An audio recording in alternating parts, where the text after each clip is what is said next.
Hello, thank you for joining me. My name is Jonah Adams. I'm here to provide a new narrative about energy, the world economy, monetary theory, and how to go about solving climate change. So get ready because it's going to be a wild ride. Climate change is real, it's caused by humans. We need to make informed decisions to fight it. But we need a strong dose of reality on the facts about energy as it relates to human civilization.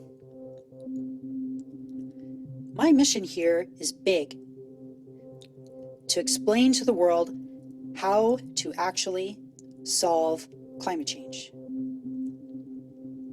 Very often, I hear this trope, and I'm sure you have too.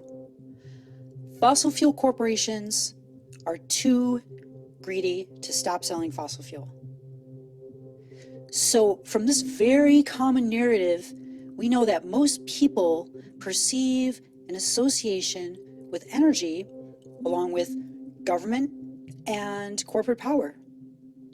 And people have a sense that there is some link between energy and greed, which is all fine and dandy because none of that is untrue.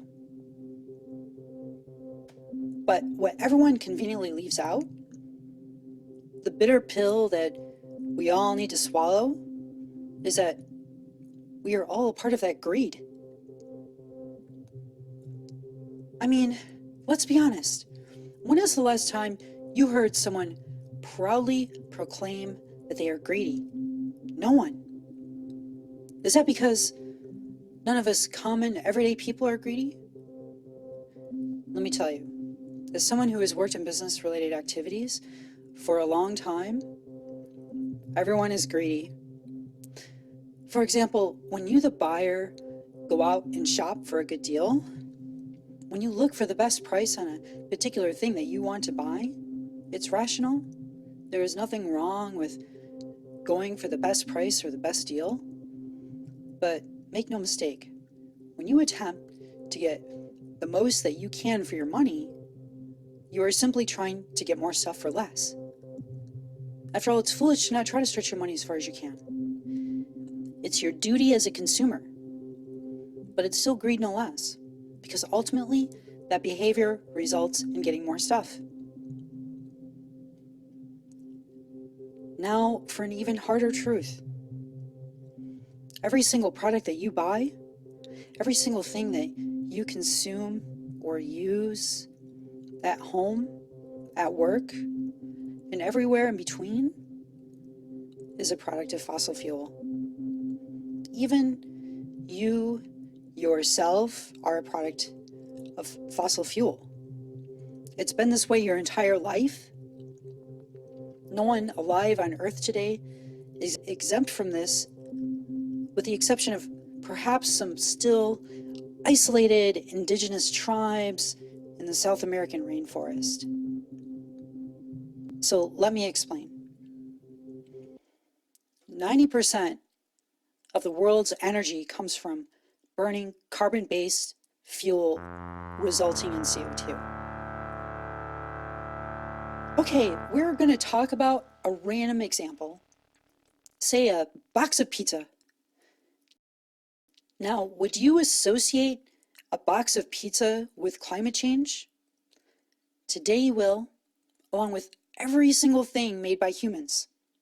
First, that frozen pizza at the grocery store was delivered on a refrigerated truck powered by diesel fuel. The warehouse that it came from was refrigerated by a local power plant, burning fossil fuel. The pizza was frozen at a pizza factory with refrigeration that was put together on a pizza assembly line. All machines powered by the electric grid running on fossil fuel. The ingredients of that pizza came from other warehouses and supply chains, also powered by fossil fuel.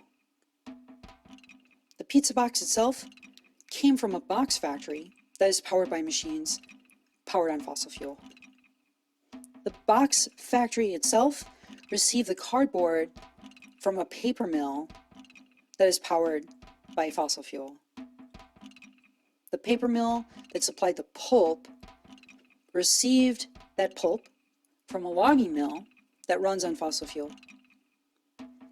The mill is supplied by logging companies with their trucks and heavy equipment and chainsaws, all powered by fossil fuel.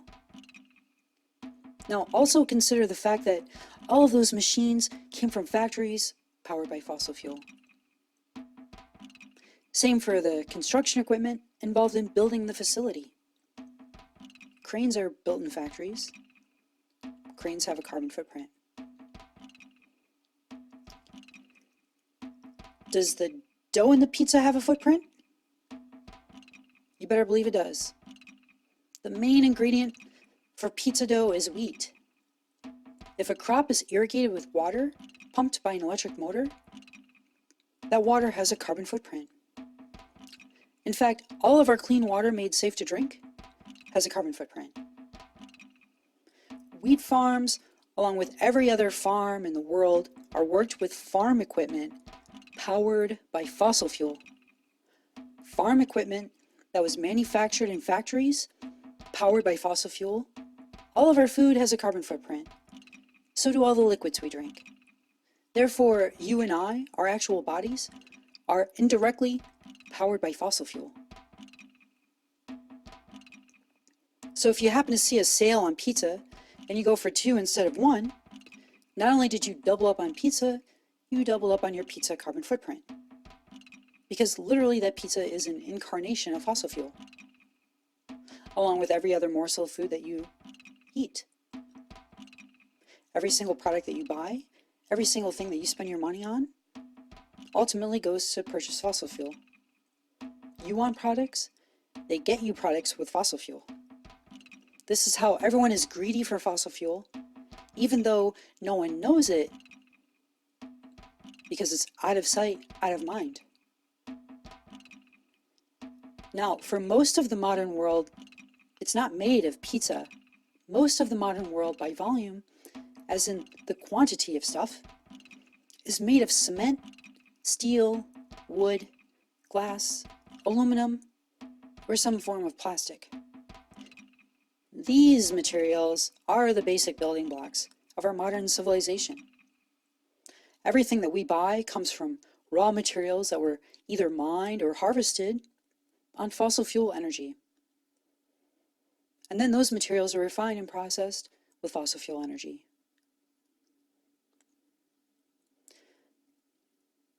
Industrial heat, the out of sight, out of mind carbon footprint.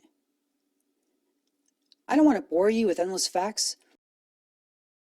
Here are some examples of industrial heat. Concrete is made with limestone and heated to 1500 degrees Fahrenheit for 10 hours. Steel comes from a steel mill. Materials like carbon and iron are heated to 1600 degrees Fahrenheit, all on fossil fuel energy. Glass comes from quartz, heated to a temperature of 3000 degrees Fahrenheit, held there for 70 hours, again, all done on fossil fuel energy. Aluminum is made by heating it to a temperature of 1200 degrees Fahrenheit. Plastics are made from carbon that comes from crude oil and also made with process heat. Worldwide, over half of the energy consumption is expended on manufacturing and construction. Modern industry, and thereby the entire world economy, every single one of our jobs is completely dependent on energy. Every single thing that we buy goes to fossil fuel one way or the other. Every single thing you do and every single thing you purchase. The only thing that you can spend your money on that does not go to pay for energy is undeveloped land. If the wholesale cost of a diamond is $10,000, the amount of fossil fuel burned in obtaining that diamond is roughly the same amount of fossil fuel needed to produce $10,000 worth of cement, because it requires roughly the same amount of energy. And it doesn't matter if the seller of that diamond or the seller of that cement sells their product for $20,000 or $15,000, no matter how big or how small their profit is, there is no doubt that over 90% of that profit will go back into buying other products or services powered by fossil fuel, or to pay for the fossil fuel already burned represented in their non-land-based assets. Even interest on debt has a carbon footprint because all banks have a carbon footprint. All things manufactured are products of a service, and all services are powered by fossil fuel. Like the internet, web pages are hosted on servers. Servers are just big computers that come from fossil fuel powered factories. Servers that, of course, use large amounts of energy to run on. Your smartphone has a wholesale value of about $500, which means that about $500 worth of fossil fuel was burned to manufacture it. Let's talk about entropy. Well, it can run as a deep subject, but for the most part, everything in the universe is subject to entropy, including us humans and our stuff. Entropy means that eventually everything we use will eventually fall apart and need replacing or repair. And replacing and repairing requires us to expend large amounts of energy. Entropy always results in the loss of energy. Take, for instance, a pothole in the road as an example of entropy. To fix a pothole, it usually takes a truck, which was manufactured in a factory powered by fossil fuel energy, and the truck, of course, runs on fossil fuel energy. The road crew doing the work are powered with coffee and breakfast, food produced and supplied by burning fossil fuel energy. The patch material that they are using to fix that pothole is a product of fossil fuel energy. Literally, not metaphorically, the more machines there are in a given society, the less slavery is practiced in that society. Energy allows us to enslave machines rather than one another. Energy produces money, and money only truly buys energy. Undeveloped land being the only exception.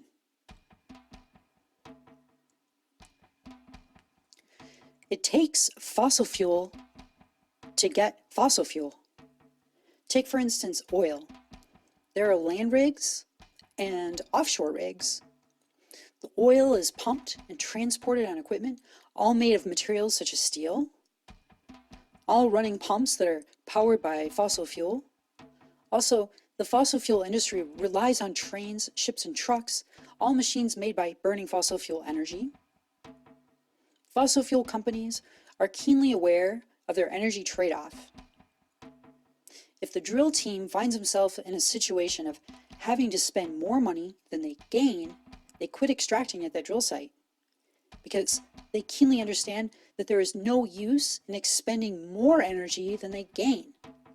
This is called the economic threshold, which leads to energy return on investment. If world leaders don't wrap their heads around the concept of energy return on investment, we are all doomed. Because not all fossil fuel energy alternatives are equal. Far from it. We can determine the EROI, or energy return on investment, how much energy goes in versus how much comes out of an energy source, by looking at the unsubsidized price of that energy source. The higher the price, the more fossil fuel it takes to produce that unit of energy. So if one grid system is producing electricity at 10 cents a kilowatt hour and the other is charging 20 cents, the one with the higher price has the larger carbon footprint.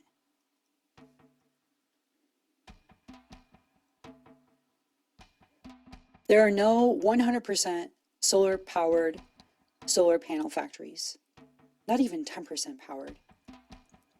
As I've already pointed out, we do have fossil fuel infrastructure because the trade-off of energy that it provides. Those operations are designed with the intent of having more energy coming out of the drilling well than the energy expended going into the well. But when a solar panel manufacturer makes solar panels, their factories connect to the cheapest form of energy at their local electric power plant, a power plant that runs on fossil fuel energy. And the bad news is, the offset of carbon provided by solar technologies does not outweigh the amount of energy consumed in making and installing them. If they did, the price of electricity in solar-powered grid systems will go down after they are installed.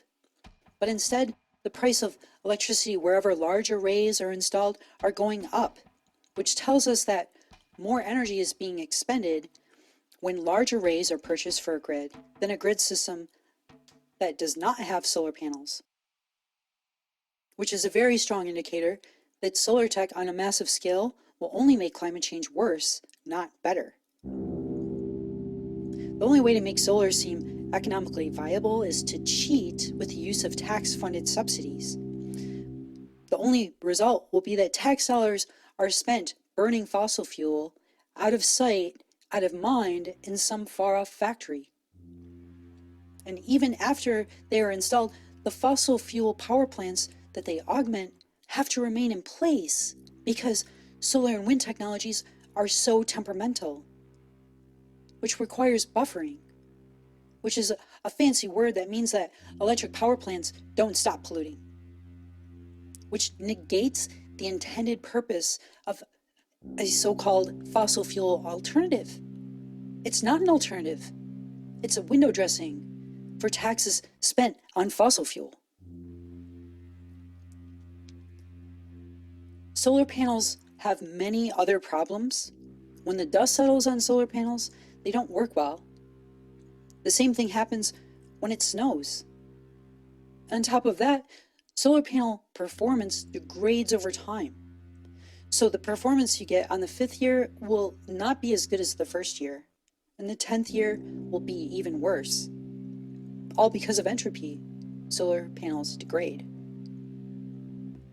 Also, cloud cover significantly reduces performance of solar panels. And in the early mornings and late evenings, and all through the night, solar technology is completely useless. Just a monument to how we foolishly burn fossil fuel for no actual benefit for the climate. Some people will say that we just need to get batteries. Large batteries designed for the grid loads are extremely expensive and therefore extremely high in carbon intensity. They require active cooling so they don't catch on fire, and they require heating or they won't work good in the cold. Active heating and cooling systems act as a parasitic load on the batteries that result in a huge loss of energy for the battery systems. Another example of the energy cost of entropy.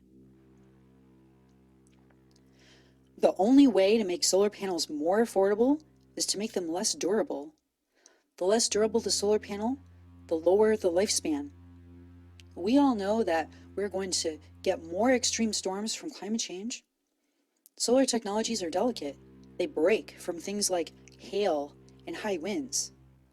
Also, reports are being made that solar panels are completely failing even with no storm damage in less than 15 years. Just replace them, you say? Well, that is going to require the burning of more fossil fuel because solar panels have a carbon footprint. Entropy will never quit, and although solar technology is fascinating from a technological perspective, they just seem cool. Unfortunately, solar technology will not save us from climate change. They don't even help. Wasting fossil fuel on solar technology only makes climate change worse. Solar and wind technologies are only intent for the electric grid, but energy demand is far beyond just the electric grid. The electric grid only accounts for about 25% of the world's energy use. We will never make steel or concrete with renewable energy. We will never be able to power jetliners or ocean-going freight ships on renewable energy.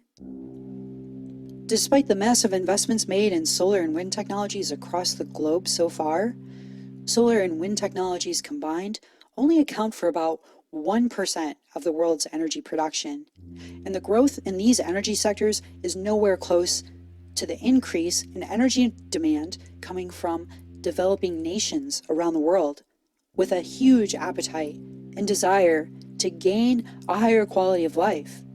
Qualities like not having to use slaves, qualities like having clean drinking water and working sewer systems. The developing world desperately wants energy, and the cheaper the better, and they don't care where the energy comes from. Right now, it's coal. So counting on renewables is like having a ridiculous competition. Imagine a game, you against me. And the only way for you to win my stupid game, you have to get all of the water out of a swimming pool. But the only way you are allowed to get the water out of the pool is by throwing one marble at a time into the pool. And that would represent solar and wind technology's contribution. Well, I get to sit with a fire hose pumping in hundreds of gallons a minute of increased energy demand. More work to do. And on top of that, the pool is almost already full. So you would never win at this stupid game. The marbles will only serve to raise the water line of the pool. And this is what it means to think of renewables as a solution to climate change. Solar and wind technologies are that hopeless. The sailboat that Greta Thunberg had sailed on was made with fossil fuel energy. So by now, I hope you can appreciate the fact that cheap energy has sustained your life, your family's life, and pretty much every single human life on this planet today. Cynicism won't make anything better. Some people might conclude from this that the best thing to do is just to stop buying stuff, quit doing stuff, just sit at home and do nothing. But if everyone did this, the economy would crash. We would have a devastating economic depression. Entropy would overwhelm our population, and society would decline into a horrible thing beyond comprehension. There would be less food, less medicine, less education, and more chaos. A major slowdown in the economy would make it more difficult to fix climate change while also avoiding major disasters. We need energy cheaper than fossil fuel. Mankind can have its cake and eat it too. We humans can absolutely render fossil fuels obsolete, not because we feel guilty about burning it, but because fossil fuel will be a bad financial investment. How is this possible, you ask? Next generation, fourth generation nuclear technology, otherwise known as molten salt reactors. There is also a molten lead reactor. There are several molten metal variations under development around the world right now. And all of them are more stable and safer than the older style designs currently in use. Fourth generation nuclear technologies are already proven within the US Department of Energy. Proven technology with research roots that extend back into the 1960s. Fourth generation nuclear will be able to reduce the cost of energy significantly. The US average price for electricity in the US in 2019 is about 12 cents per kilowatt hour. Next generation reactors will be able to produce electricity for less than half that price. These reactors will be cheap because they can run off of what we commonly call nuclear waste. Although that waste isn't waste. It's actually unspent fuel, about 95% unspent, and it's a perfect as a fuel in a molten salt reactor. Fourth generation nuclear technology has an extremely high energy return on investment. These reactors will operate for decades without refueling or refitting, nonstop, 24 hours a day, 365 days a year. Fourth generation nuclear technology is the Moore's Law leap forward in energy that we need. Breaking atomic bonds instead of chemical bonds yields 1 million times more energy per unit of mass compared to fossil fuel. As I've mentioned before, the electric grid only accounts for about 25% of our energy use.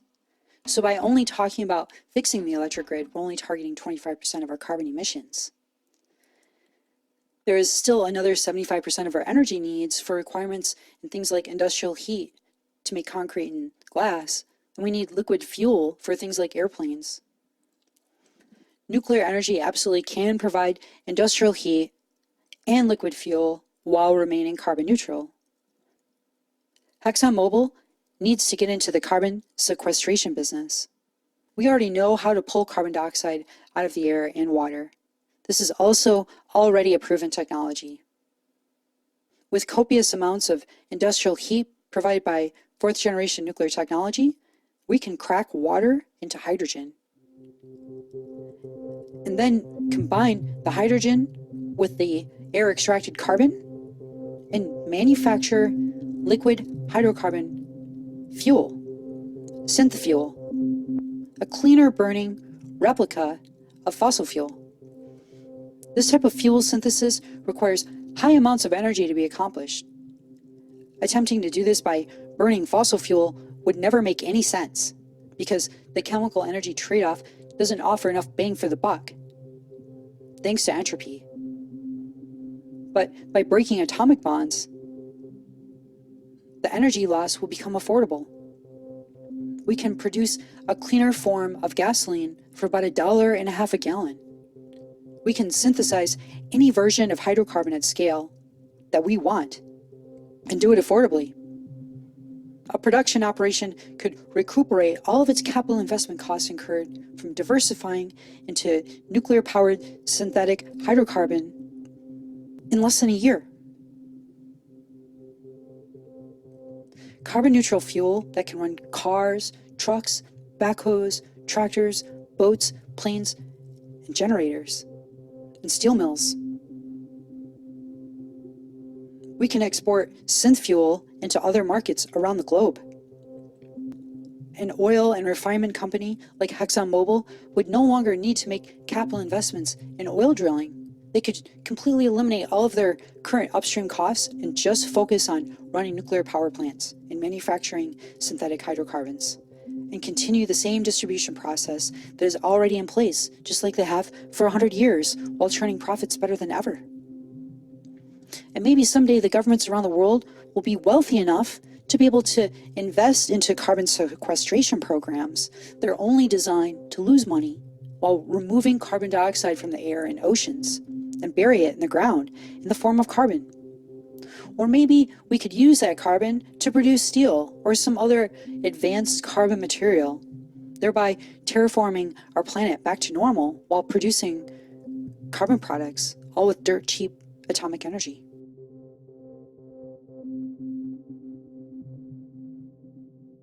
The worst case scenario of climate change.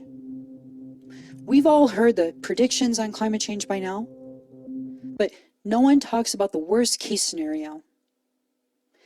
If the oxygen in the oceans drop past a certain point, a bad type of bacteria will grow exponentially throughout the world's oceans. Bacteria that could saturate the entirety of the Earth's atmosphere with hydrogen sulfide, a chemical that is used in chemical warfare agents. A putrid gas that first destroys the nervous system, and this gas will remain in the atmosphere for thousands of years. Our fossil fuel pollution could very well lead to the end of all life on Earth. And anyone who doubts this as a possibility needs to study the Permian extinction. Terraforming our planet back closer to normal is a must, and it's a project that will take hundreds of years to accomplish. We need dirt cheap energy to do this. Ultimately, Mankind needs an ultimate goal in pursuit of greatness. There is no greater pursuit than to stretch our civilization out into the stars. We have an entire universe for the taking. At least a solar system and maybe a few more around us. We just have to rise up and take it. But one thing is for sure, if mankind does not manage to survive all the challenges we have to face in the future here on Earth, along with some distant worlds, it will be accomplished on the back of some form of atomic energy. We as a civilization need to become atomic experts in order to not go extinct. So just to recap, energy return on investment is everything. Fourth generation nuclear energy is strong enough to cover all of our electricity, industrial heat, and liquid fuel needs. Nuclear energy offers 1 million times the energy per unit of mass when compared to fossil fuel. Also, a side note, the closing of the currently running nuclear power stations out of baseless fear and ignorance is completely and utterly foolish. Okay, well, thank you for listening, and please do share this video. I really appreciate your time. Thank you.